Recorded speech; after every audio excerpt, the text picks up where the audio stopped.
My dear friends, I am a Canadian citizen and a former defense counsel for the International Criminal Tribunal of Rwanda.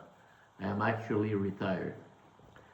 I believe that the deportation of all Palestinians currently occupying the Gaza Strip would be a good thing in itself for the reason explained a little bit further. Let us note at the outset that this deportation should be temporary. So, after the completion of the essential formalities, the Palestinian nation could regain her stronghold with a new state in her pocket.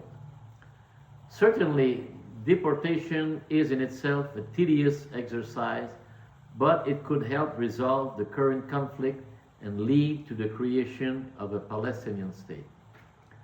Arab countries have vast desert areas that could shelter the Palestinians for an indefinite period.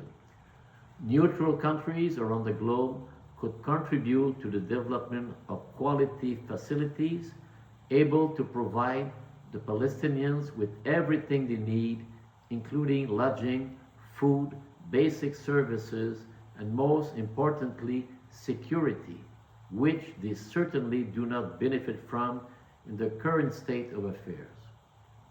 The very first reason for this deportation is for the protection of the Palestinian people. Being displaced away from the conflict between Israel and Hamas, the loss of civilian lives would be reduced to zero. I do not take into account the hostages.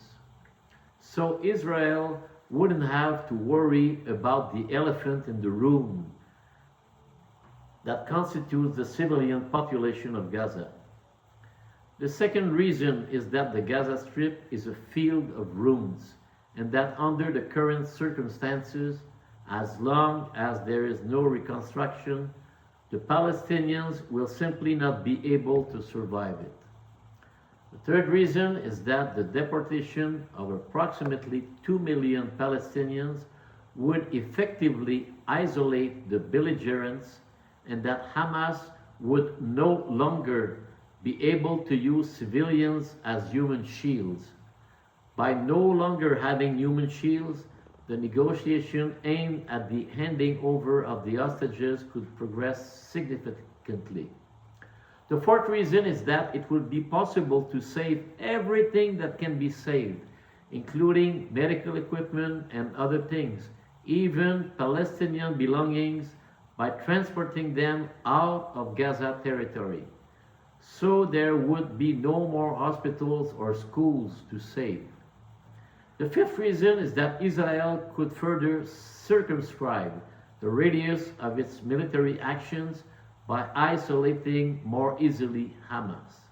The sixth reason is that when hostilities end, the creation of the new Palestinian state could finally come to fruition, but under very strict conditions, namely, formal identification of remaining members of Hamas and deported Palestinians in the Arab territories, a formal identification including facial recognition, ocular recognition, and DNA.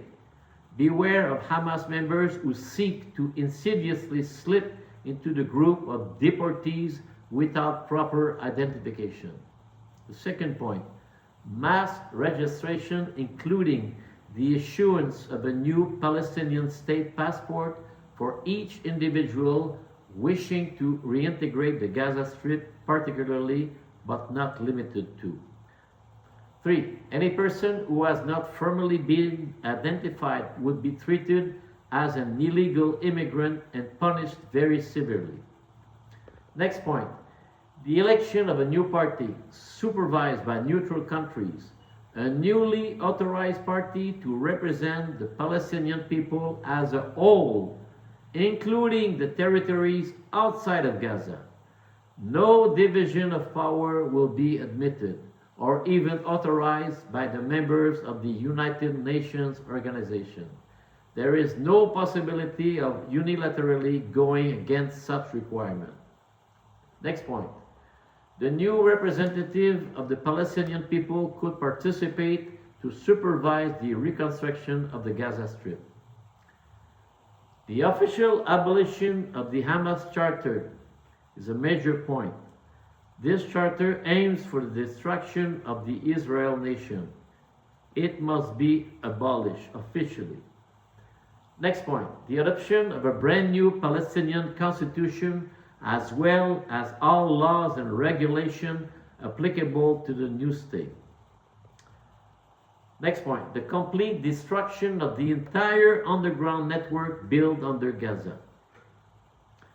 And finally, an express agreement concluded between the new state of Palestine and the state of Israel, allowing for verification, unexpectedly complying with the prohibition against constructing underground structures. Of course, many other conditions could be imposed as part of the rehabilitation of the Gaza territory. One of the essential prerequisites for the creation of a Palestinian state being the dissolution of Hamas and an official non-recognition by the new state of Palestine of any entities essentially seeking to destroy Israel nation. Good day, everyone.